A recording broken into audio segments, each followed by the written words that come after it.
Hello friends, आप सभी का स्वागत है आवर स्टडी चैनल पर। आज हम लोग देखने वाले हैं क्लास 10th बायोलॉजी के अध्याय 1 का वीवीआई ऑब्जेक्टिव। तो चलिए शुरू करते हैं। लिखा हुआ है चैप्टर 1 क्लास 10th जैव प्रक्रिया पोषण। आपका पहला प्रश्न है, वैसे पौधे जो पोषण के लिए सड़ी गली चीज़ों पर आश्रित रहते हैं वे क्या कहलाते हैं? इसका राइट उत्तर होगा ऑप्शन बी मृतजीवी, और मृतजीवी को ही अपघटक भी कहा जाता है।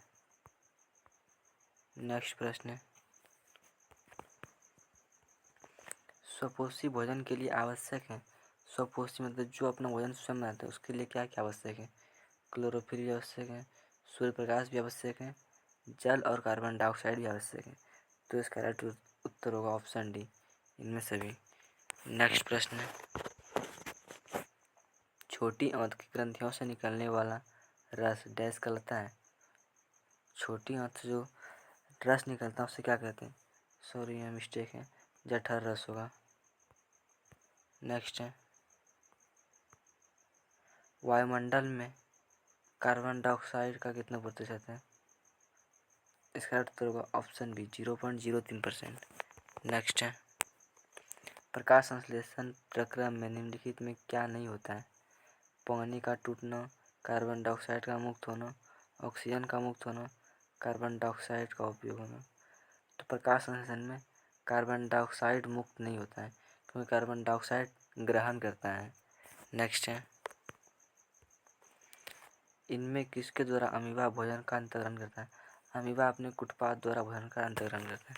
नेक्स्ट है, इनमें से किस छिद्र के द्वारा ग्रसनी ग्रास नली से जुड़ा होता है? ग्रसनी ग्रास नली से जुड़ा होता है निगल द्वार के द्वारा। नेक्स्ट है, ग्रहणी भाग है। ग्रहणी छोटी आंत का भाग है। छोटी आंत का 3 भाग है, ग्रहणी, जेजुनम और इलियम। नेक्स्ट है, मनुष्य के आहार नल की लंबाई करीब 10 मीटर तक होती है, 8 से 10 मीटर तक। नेक्स्ट है, वृक्क के रचनात्मक एवं क्रियात्मक इकाई को कहते हैं नेफ्रॉन, ऑप्शन ए। नेक्स्ट है, मनुष्य का प्रमुख श्वसन अंग है। मनुष्य का प्रमुख श्वसन अंग फेफड़ा है। अगला प्रश्न है, स्वपोषी पोषण के लिए आवश्यक है क्लोरोफिल, कार्बन डाइऑक्साइड तथा जल, सूर्य प्रकाश। इनमें सभी इसका राइट उत्तर होगा। अगला प्रश्न है, मानव हृदय में पाए जाते हैं। मानव हृदय में कुल 4 वसम पाए जाते हैं, दो निलय और 2 अलिंद। नेक्स्ट है, निम्नलिखित में कौन मलेरिया परजीवी है? इसका सही उत्तर होगा ऑप्शन ए प्लाज्मोडियम। नेक्स्ट है, कवक में पोषण की कौन सी विधि पाई जाती है? कवक में पोषण की मृतजीवी विधि पाई जाती है। अगला प्रश्न है, समान अनुशीतलन रक्तदाब होता है। इसका राइट उत्तर होगा ऑप्शन ए 80 mm। नेक्स्ट है, रुधिर में कौन सा अवयव रक्त स्राव को रोकने में मदद करता है? यानी कहीं जब कट जाता है और उससे रक्त बहने लगता है तो इनमें कौन सा अवयव है जो उस रक्त को रोकता है? तो इसका राइट उत्तर होगा ऑप्शन सी प्लेटलेट्स। नेक्स्ट है, पितरस कहाँ से स्रावित होता है? यानी पितरस कहाँ से निकलता है? इसका राइट उत्तर होगा ऑप्शन बी यकृत से। नेक्स्ट है, पायरुवेट के विखंडन से कार्बन डाइऑक्साइड जल तथा ऊर्जा देता है और ये क्रिया होती है।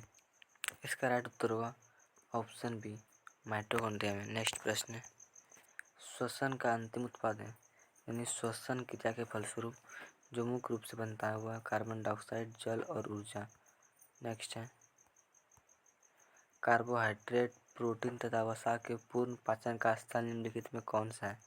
यानी कार्बोहाइड्रेट, प्रोटीन और वसा पूर्ण रूप से कहाँ पचता है? तो इसका उत्तर होगा ऑप्शन सी छोटी आंत, जिसे क्षुद्रांत भी कहते हैं। नेक्स्ट है, सभी हरे पौधे होते हैं। सभी हरे पौधे स्वपोषी होते हैं। नेक्स्ट है, कुटपाथ किसमें पाया जाता है? कुटपाथ अमीबा में पाया जाता है। कुटपाथ के द्वारा ही अमीबा अपने भोजन का अंतर्ग्रहण करता है। नेक्स्ट है, इनमें कौन प्रकाश संश्लेषी अंगक है? प्रकाश संश्लेषी अंगक हरित लवक है। और अगर प्रकाश संश्लेषी अंग पूछे तो प्रकाश संश्लेषी अंग पत्ती है, लेकिन प्रकाश संश्लेषी अंगा खरीद लवक है। अगला प्रश्न, मनुष्य के शरीर की सबसे बड़ी ग्रंथि है। इसका राइट उत्तर का ऑप्शन है लीवर, इसे यकृत भी कहते हैं। नेक्स्ट है, मछली के हृदय में कोष्ठों की संख्या। मछली के हृदय में 2 कोष्ठ होते हैं। अगला प्रश्न है, एक वयस्क मनुष्य के कितने दांत होते हैं। एक वयस्क मनुष्य के 32 दांत होते हैं। अगला प्रश्न है, रक्त का थक्का बनने में सहायक होता है। रक्त का जो थक्का बनता है उनमें रक्त बिंबोनु सहायक होता है। अगला प्रश्न है, मैग्नीशियम पाया जाता है। मैग्नीशियम क्लोरोफिल में पाया जाता है। और आज का लास्ट प्रश्न, शरीर में भोजन का पचना किस प्रकार का विक्रिया है। ये आप लोग केमिस्ट्री में भी पढ़े होंगे। शरीर में भोजन का पचना उपचयन अभिक्रिया है।